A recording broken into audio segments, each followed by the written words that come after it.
Lahat ng mga anak na naririto, tandaan ninyo, sinabi ko, igalang ng mga magulang ang puwang ninyo sa tahanan. Pero wag din kayong makakalimot na magbigay galang sa kanila. Amen ba yon?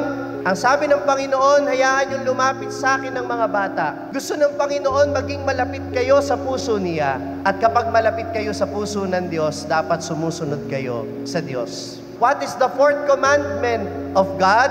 Honor your father and mother. Dahil sa ganyang paraan, ipinapakita ninyo na sila ay may halaga din para sa inyo. At kahit po matatanda na kayo bilang mga anak, hindi pa rin kumukupas ang utos na dapat ninyong mahalin at pahalagahan ng inyong magulang kahit na sila ay hindi perpekto.